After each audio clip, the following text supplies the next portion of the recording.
power of life is within us. But today I want to share with you a spiritual meditation gifted to us by my great teacher and mentor, Dr. O.C. Smith. It is titled, Each Moment of Life is God's Gift to Us. This was sent to me for my upcoming birthday by his widow, Dr. Robbie Goldstein Smith. So please relax and listen to these words. Each moment of life is God's gift to us.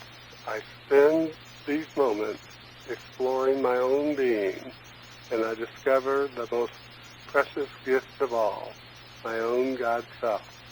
Today I give thanks for the light of truth that shines in my soul, lighting my way. My life is rich beyond compare. I turn away in my mind from the problems of the world and contemplate what it means to be a part of God. I realize that my reason for being is to reflect a greater degree of God's presence in me. My constant train of thought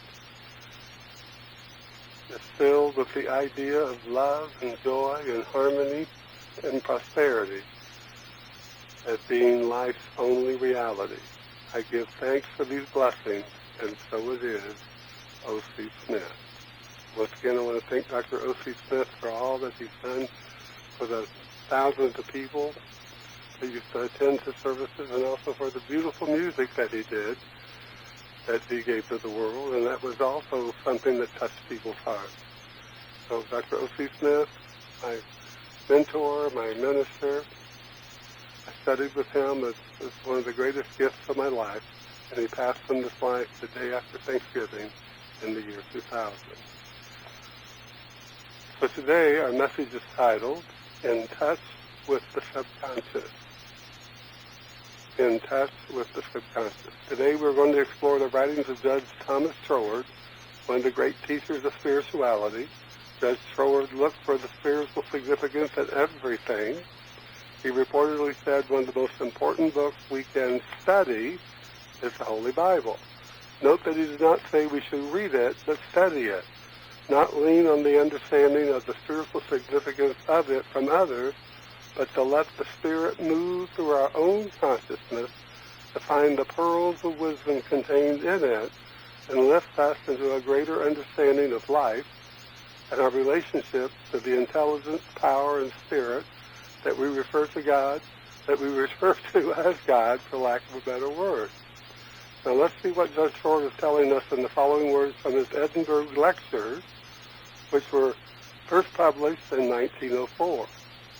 Now, most of us who have read books regarding metaphysics or positive thinking are in some measure aware of the immense importance of our dealing with the subconscious mind. Our relation to it, whether on the scale of the individual or the universal, is the key to all that we are or ever can be. In its unrecognized working, it is the spring of all that we could call the automatic action of mind and body. And on the universal scale, it is the silent power of evolution gradually working onwards to that divine event to which the whole creation moves, and by our conscious recognition of it, we make it relatively to ourselves all that we believe it to be. The closer our rapport with it becomes, the more what we have hitherto considered automatic action, whether in our bodies or our circumstances, will pass under our control, until at last we shall control our whole individual world. Since then, this is the stupendous issue involved, the question how we are to put ourselves practically in touch with the subconscious mind is a very important one. Now the clue which gives us the right direction is to be found in the impersonal quality of subconscious mind, of which we have referred to. Not impersonal as lacking the elements of personality, nor even, in the case of individual subjective mind, as lacking the sense of individuality, but impersonal in the sense of not recognizing the particular external relations which appear to the objective mind to constitute its personality, and having a realization of itself quite independent of them. If then we would come in touch with it, we must meet it on its own ground. It can see things only from the deductive standpoint, and therefore cannot take note of the inductive standpoint from which we construct the idea of our external personality. And accordingly, if we would put ourselves in touch with it, we cannot do so by bringing it down to the level of the external and non-essential, but only by rising to its own level on the plane of the interior and essential. That's why Jesus said, we must be in the world, but not of the world. And that's how we understand the law of gravity. The law of gravity is impersonal. It doesn't care if you're rich or poor. It doesn't care what race, creed, or color you are. It reacts to you based on your actions in it. And that's the way the law of the subconscious mind works. So how can this be done? How can we get to that level of where we can be under greater control of our individual world? George said, let two well-known writers answer. Rudyard Kipling tells us in his story of Kim how the boy used at times to lose his sense of personality by repeating to himself the question, who is Kim?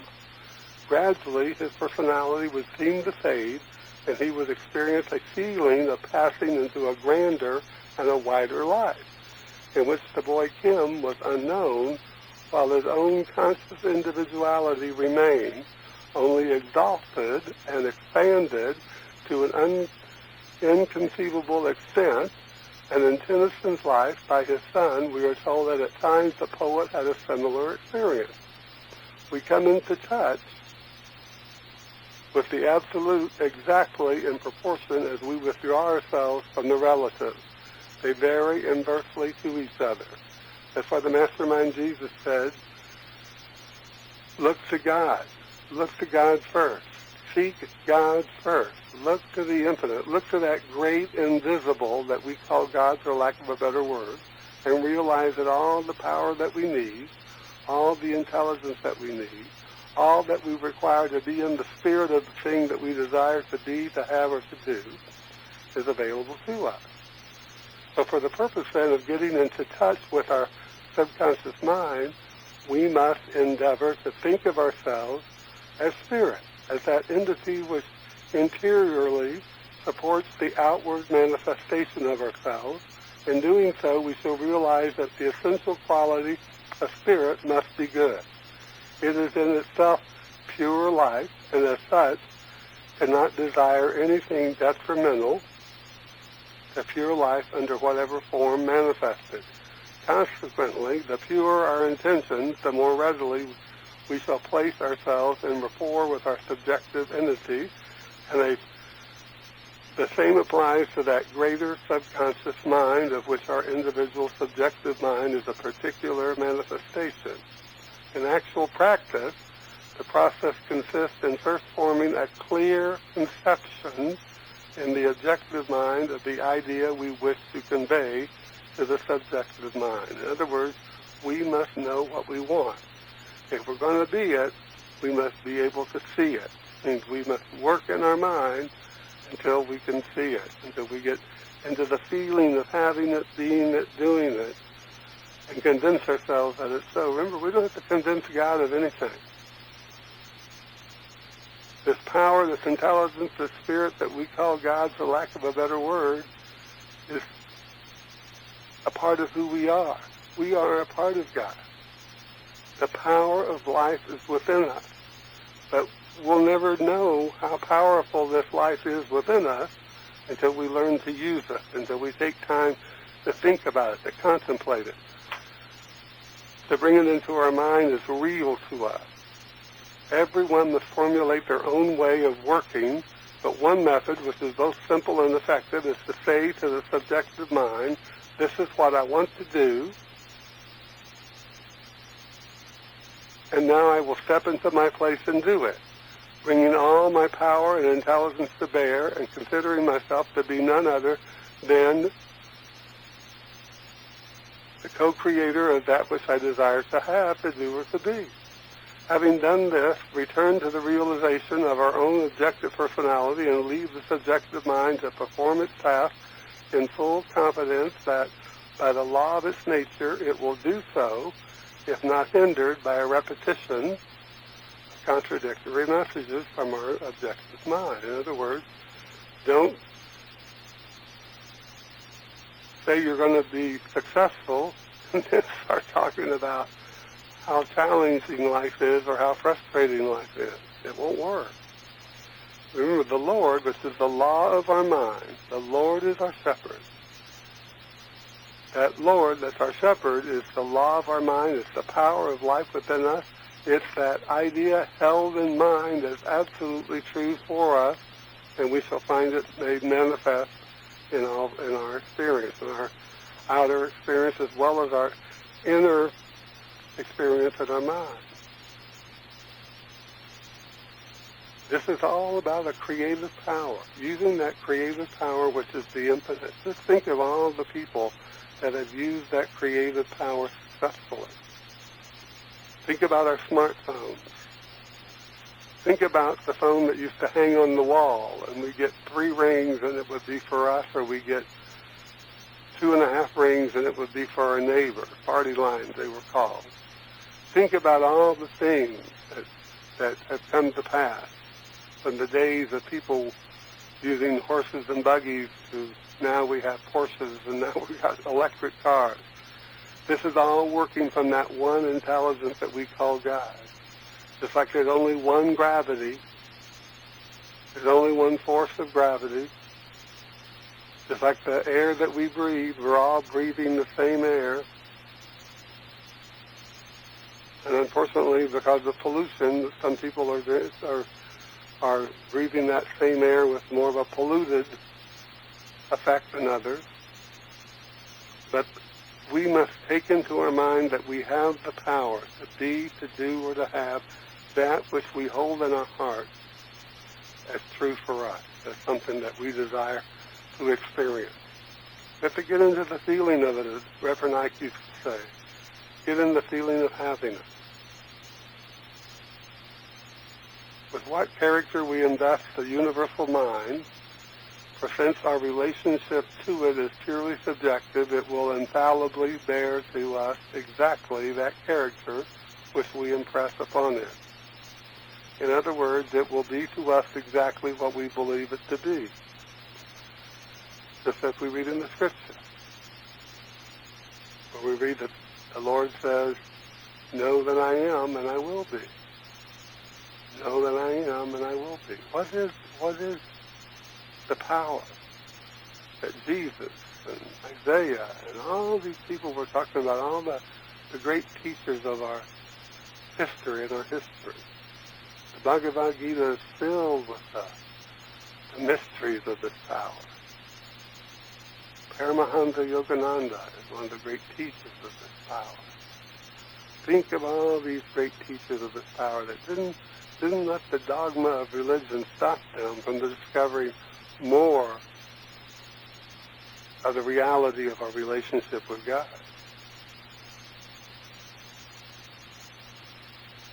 There's a remarkable passage in the Bible. It's twice repeated. With the pure thou wilt show thyself pure, and with the froward thou wilt show thyself froward. This is from the book of Psalms and also in the book of Samuel. For the context makes it clear that these words are addressed to the divine being. The spiritual kingdom is within us. This, as the Mastermind Jesus said, and as we realize it, it becomes to us a reality. We have to know that it is. It is the unvarying law of the subjective life that as a man thinketh in his heart, so he is. So is he. That is to say, his inward subjective state, his or hers, are the only true reality, and what we call external realities are only their objective correspondences. If we thoroughly realize the truth, that the universal mind must be to us exactly according to our conception of it, and that this relation is not merely imaginary, that by the law of subjective mind must be to us an actual fact and the foundation of all other facts, then it is impossible to overestimate the importance of the conception of the universal mind which we adopt. Universal mind. Mind is spirit. Mind is intelligence. Mind is power. We must understand that. And that's how the mystics define God. To the uninstructed, there is little or no choice. They form a conception in accordance with the tradition they have received from others, and until they have learnt to think for themselves, they have to abide by the results of that tradition. For natural laws admit of no exceptions, no exceptions. And however faulty the traditional idea may be, its acceptance will involve a corresponding reaction upon the universal mind, which will in turn be reflected into the conscious mind and external life of the individual. But those who understand the law of the subjective mind will have no one but themselves to blame if they do not derive all possible benefits from it. This is from the great teacher Troward, Judge Troward.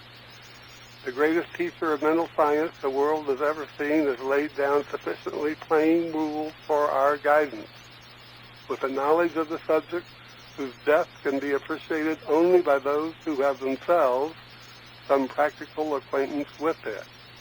He bids his unlearned audiences, those common people who heard him gladly, picture to themselves the universal mind as a benign father, tenderly compassionate of all, and extending the common bounties of nature alike on the evil and the good. But he also pictured it as exercising a special and peculiar care over those who recognize its willingness to do so. The very hairs of your head are all numbered, and ye are of a more value than many sparrows.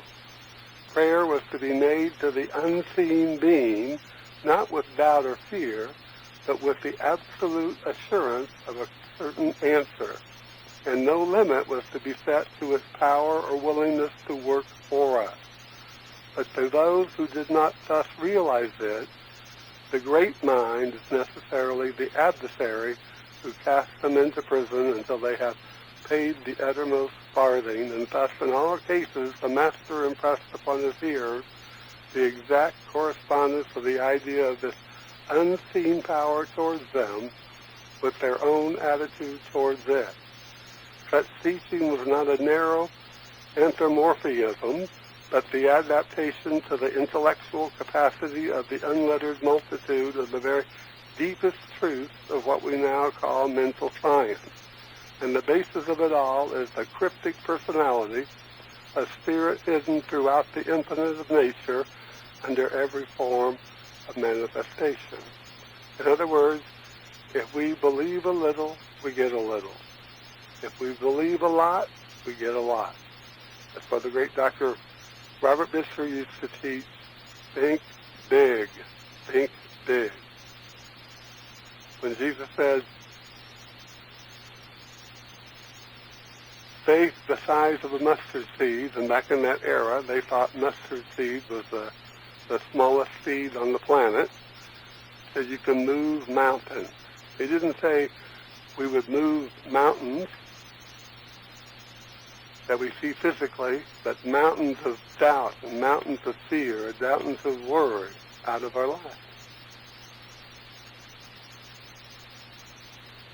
The position of the universal mind towards us is always a reflection of our own attitude. Isn't that amazing? It's the truth. Therefore, although the Bible is full of threatening against those who persist in conscious opposition to the divine law of good, it is on the other hand full of promises of immediate and full forgiveness to all who change their attitude and desire to cooperate with the law of good so far as they know it. The laws of nature do not act vindictively, and through all theological formularies and traditional interpretations, let us realize that what we are dealing with is the supreme law of our own being, and it is on this basis of this natural law that we find, such declarations as that in Ezekiel, which tells that if we forsake our evil ways or past transgressions, shall never again be mentioned to us.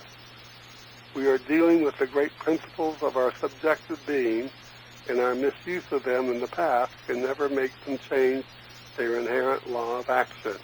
But keep in mind, this law of good is not about following man-made ideas of religious dogma. It's about understanding that every good thing that we desire, we can have it. We don't have to take anything away from anyone else. No one has to have lesser for us to have greater. If we turn from the things of the world, the ideas of the world, the false teachings of the world, and turn to the Spirit, as Jesus says, ask and you shall receive, seek and you shall find, but you must seek it. Seek it in the absoluteness of truth in your mind, that the power of life is within you, and that you can see yourself, be yourself, doing and having a more wonderful life, a more glorious life, a more prosperous life, a healthier life. But you must choose it, and you must choose it every day, and you must never speak against it. You should never say a word or hold a thought that contradicts the good thing that you desire for yourself.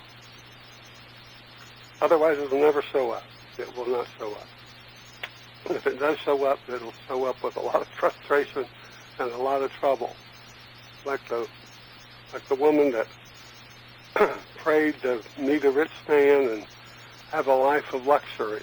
She met the rich man, and all he did was mistreat her and berate her and put her down until her life was miserable. And yet she wore a mink coat and had a huge diamond ring on her finger, but her self-esteem was lower than a peasant that slept in the street.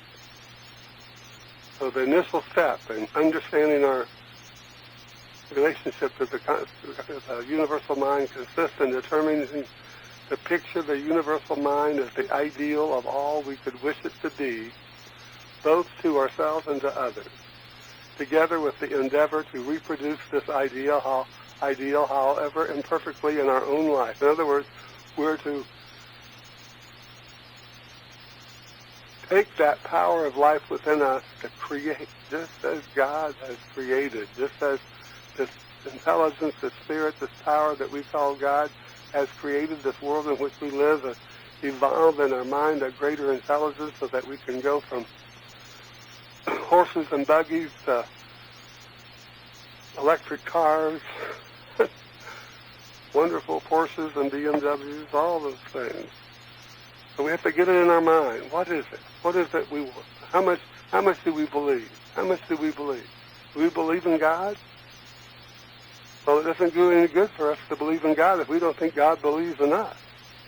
This power of the Spirit, this intelligence, believes in us when we give it an inlet into our subconscious mind, into our conscious mind, our subconscious mind, and our subjective mind. When we turn from the things of the world and hold this great dynamic of supreme power in our mind as the power of life within us, and allow ourselves to believe, just as the mastermind Jesus believed, that when you see me, you see the Father. That's what he says. When you see me, you see the Father, because we're all part of God. There is no life, no thing, living, that is not part of God. There's only one life. That life is God, and that life is our life right now, right where we are. Just as there's only one gravity, there's only one air that we breathe. We're all breathing the same air as it circulates around the world, around the universe. We must realize that we are a part of God. That we are a part. Just as, and I've used this analogy before, just as the wave is part of the ocean, but without the ocean there is no wave.